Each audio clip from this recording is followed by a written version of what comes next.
অষ্টম দৰমহা আয়োগ গঠনৰ সময় যিমানেই চমু চাপি আহিছে সিমানেই সকলোৰে মনত উৎকণ্ঠা বৃদ্ধি পাইছে যে ফিটমেন্ট ফেক্টৰ কিমান হ'ব। কাৰণ এই ফিটমেন্ট ফেক্টৰৰ লগতে জড়িত হৈ আছে এগৰাকী কৰ্মচাৰীৰ দৰমহা কিমানখিনি বৃদ্ধি পাব।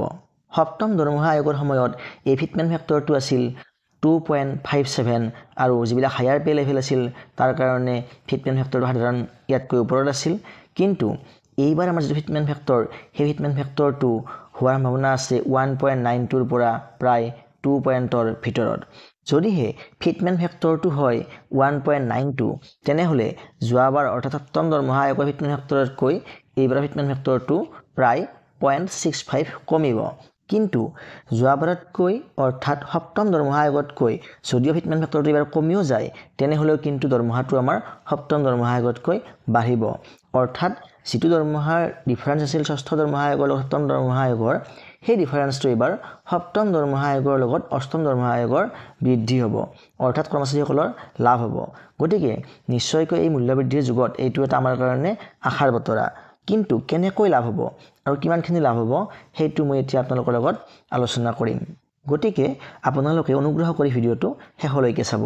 এতিয়া আমাৰ ষষ্ঠ দৰমহা আয়োগৰ অৰ্থাৎ 6 পে কমিশ্যনৰ যিটো লাষ্ট ডিএ আছিল জানুৱাৰী 2016 চনত সেই সময়ত ডিএটো আছিল 125% আৰু সেই সূত্ৰে যদিহে এগৰাকী কৰ্মচাৰীৰ সেই সময়ত যিটো বেচিক পে 5200 প্লাছ 2500 মানে গ্ৰেড পে আৰু পে স্কেল মিলি সেইটো যদি হয় 7700 টকা একেবাৰে ষ্টাৰ্টিংটো উঠা কৈছোঁ মই আৰু 7700 টকাৰ ওপৰত যদিহে 125% ডিএ লাগি যায় তেনেহ'লে ডিএৰ পৰিমাণ হয় 9625 টকা। অৰ্থাৎ চাবলৈ গ'লে বেচিক পেতকৈ ডিএৰ পৰিমাণ সেই সময়ত বেছি আছিল, যিটো বৰ্তমান সময়ত নহয়। বৰ্তমান বেচিক পেতকৈ ডিএটো কম কাৰণ বৰ্তমান ডিএ চলি আছে 53%। গতিকে সেই সময়ত 7700 টকা যদি বেচিক পে হয় ডিএ যদি আছিল 9625 টকা তেনেহ'লে বেচিক পে প্লাছ ডিএ মিলি তেখেতৰ যিটো মুঠ দৰমহা আছিল মানে আদাৰ এলাউন্সখিনি বাদ দিলে হাউচ ৰেণ্ট বা যিখিনি আদাৰ এলাউন্স থাকে আৰু মেডিকেল এইবিলাক বাদ দিলে 17325 টকা। আৰু সপ্তম দৰমহা আয়োগ অহাৰ সময়ত যেতিয়া ফিটমেন্ট ফেক্টৰ ঘোষণা কৰা হৈছিল 2.57 তেতিয়া সেইগৰাকী ব্যক্তিৰ যিটো বেচিক পে আছিল মানে 7700 টকা তাৰ লগত যেতিয়া আমি 2.57 মাল্টিপ্লাই কৰিম পূৰণ কৰিম তেতিয়া আমি মুঠ সংখ্যাটো পাওঁ 19789 টকা।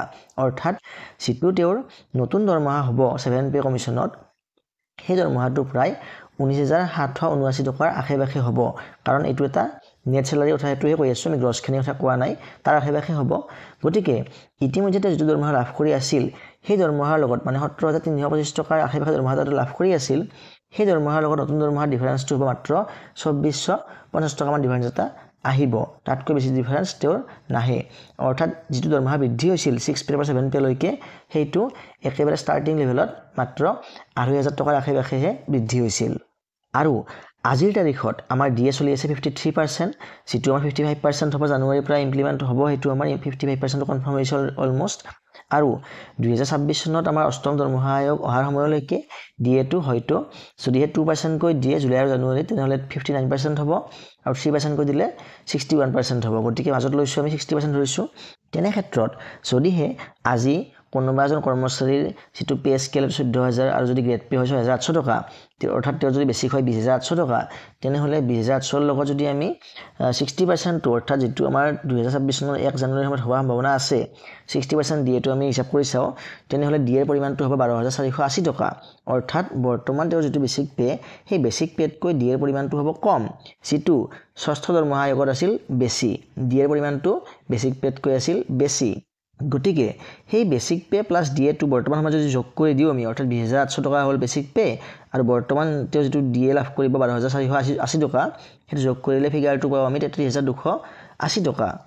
আৰু যদিহে অষ্টম দৰমহা আয়োগত ফিটমেন্ট ফেক্টৰ হয় 1.92 তেনেহ'লে তেওঁৰ যিটো কাৰেণ্ট বেচিক পে অৰ্থাৎ 20800 টকা সেই 20800ৰ লগত যদি 1.92 পূৰণ কৰি দিওঁ তেনেহ'লে আমি ফিগাৰটো পাওঁ 39936 ৰুপিজ।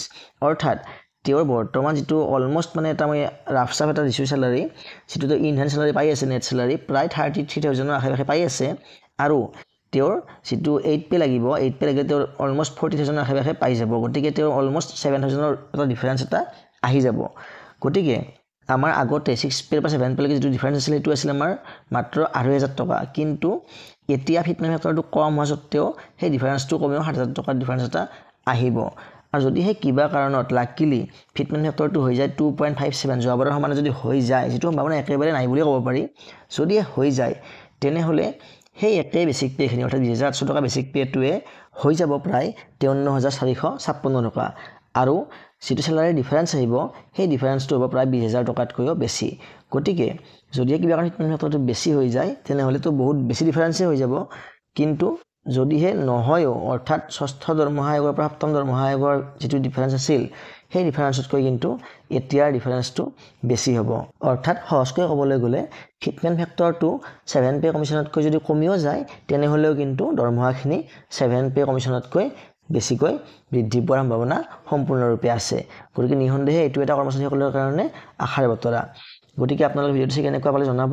যদি ভাল লাগিছে তেনেহ'লে লাইক কৰিব, আৰু আগলৈও এনেকুৱা ধৰণৰ তথ্যমূলক ভিডিঅ' পাই থাকিবলৈ আপোনালোকৰ চেনেলটো ছাবস্ক্ৰাইব কৰি ল'ব পাৰে। ধন্যবাদ।